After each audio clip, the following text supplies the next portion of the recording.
இந்த உலகத்தில் ஒரு இடம் இருக்குது. அந்த இடத்த மனுஷங்களால் கூட இதுவரைக்கும் அடைய முடியலை. அந்த இடத்த மறைக்கப்பட்ட பிரபஞ்சம் அப்படின்னு கூட சொல்லலாம். இப்படி பல மர்மங்களை உள்ளே வச்சிருக்கிற இடம் தான் அமேசான் ஃபாரஸ்ட். இன்றைக்கி நம்ம வீடியோவில் அமேசான் காடுகளில் உள்ள சில மர்மமான இடங்களை பற்றியும் ஆபத்தான விலங்குகள் பற்றியும் அங்கே வாழ்கிற பழங்குடியின மக்கள்களை பற்றியும் தான் பார்க்க போகிறோம். நம்ம வீடியோவை புதுசாக பார்க்குற எல்லா வியூவர்ஸுமே மறக்காமல் நம்ம சேனலை சப்ஸ்கிரைப் பண்ணிக்கோங்க.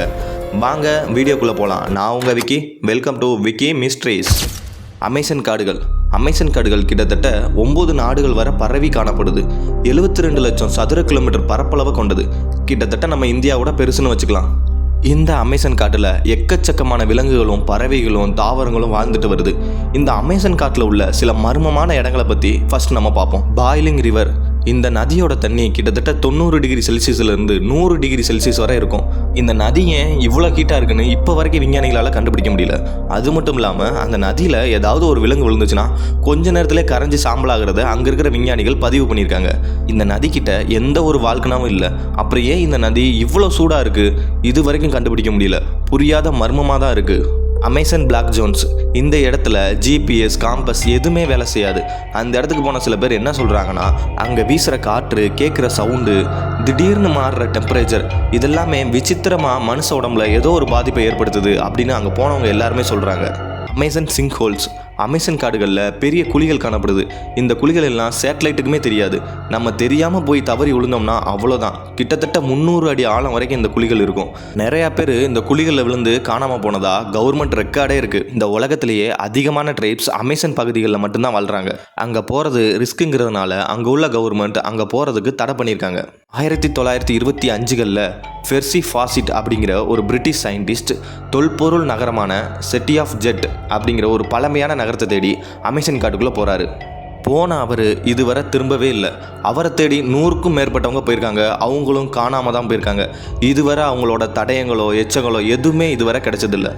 அமேசான் காடுகளில் சில இடங்களில் மரங்கள் எல்லாமே தன்னால் நகர்ந்து போகிறதா அங்குள்ள பழங்குடியின மக்கள் நம்புகிறாங்க.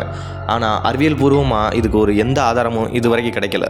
அமேசான் காட்டுக்குள்ளே போன சில ஆராய்ச்சியாளர்கள் என்ன சொல்கிறாங்கன்னா, அங்கே இரவு நேரங்களில் குழந்தை அழுகிற மாதிரியான சத்தமோ, மனுஷங்க பேசுகிற மாதிரியான சத்தமோ, ரொம்ப பெருசாக மூச்சு விடுற மாதிரியான சத்தமோ அடிக்கடி கேட்டுக்கிட்டே இருக்குமா.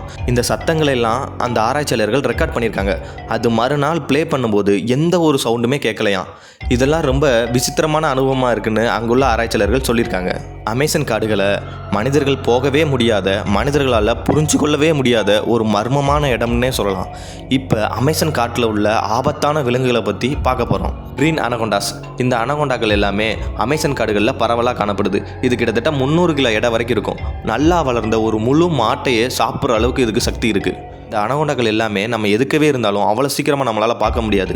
அதிகமாக இந்த அனகொண்டாக்கள் தண்ணிக்கு அடியிலையும் இலைகளுக்கு உள்ளேயும் தான் மறைஞ்சு வாழுமா. அமேசான் நதிகளில் பிரானாக்கள் வாழுது. கூட்டம் கூட்டமாக வாழ்கிற இந்த பிரானாக்கள் நல்லா வளர்ந்த ஒரு மிருகத்தையே கொஞ்ச நிமிஷத்தில் சாப்பிட்டு முடிச்சிடும். இதோட பற்கள் ரொம்ப கூர்மையாக இருக்கும். சில ஆபத்தான மீன் வகைகளில் இதுவும் ஒன்று. Bullet and. இந்த வகை எறும்புகள் அதிகமாக அமேசான் காடுகளில் காணப்படுது. இது கடிச்சா ஒரு புல்லட் நம்மளை தொலைச்சா எப்படி வலிக்குமோ அந்த அளவுக்கு நமக்கு வலியை ஏற்படுத்துமா. உலகத்திலேயே அதிக வலியை ஏற்படுத்தக்கூடிய ஒரு உயிரினங்களில் இதுவும் ஒன்று. இந்த புல்லட் ஆண்ட் ஒரு தடவை நம்மளை கடிச்சா அதோட வலி 24 மணி நேரம் வரைக்கும் இருக்குமா. அந்த அளவுக்கு மோசமான ஒரு விளைவை ஏற்படுத்தக்கூடிய உயிரினம் தான் இது. அடுத்து நாம் அமேசான் காடுகளில் வாழ்கிற ட்ரைப்ஸை பற்றி தான் பார்க்க போகிறோம். ஃப்ளெச்சரிஸ் ட்ரைப். இந்த பழங்குடியின மக்கள் 100% அன்கான்டாக்டட் தான். இவங்க கூட நமக்கு எந்த தொடர்புமே கிடையாது. இவங்க என்ன மொழி பேசுகிறாங்கன்னே தெரியாது. வேறு யாராச்சும் அத்துமீறி இவங்க காட்டுப்பகுதியில் நுழைஞ்சா ஏன் என்னன்னு கேட்காமையே அவங்க மேலே அம்பு வீசுகிறாங்க. பிரேசில் கவர்மெண்ட் இவங்க வாழ்கிற பகுதிகளை அஃபிஷியலாக நோ கான்டாக்ட் ஜோனாக அறிவிச்சிருக்காங்க.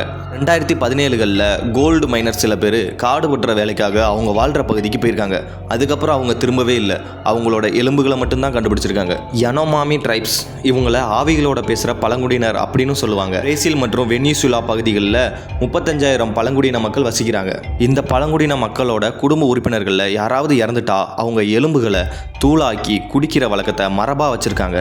இந்த பழங்குடியின மக்கள் பேய், பிசாசு, பூதம் இதெல்லாம் ரொம்ப நம்புறாங்க. இந்த காடை ஆவிகளோட காடுன்னு சொல்றாங்க. மாஸ்டர்ஸ் ட்ரைப்ஸ் இந்த பழங்குடியின மக்கள் விலங்குகள் போல தன்னோட முகத்துல பல டிசைன்ஸை போட்டிருப்பாங்க. இந்த பழங்குடியின மக்கள் பாம்பு அல்லது தவளையோட விஷத்தை தங்க உடம்பு ஃபுல்லா தடவிக்கிட்டு ஒரு மயக்க நிலையில போயிடுறாங்க.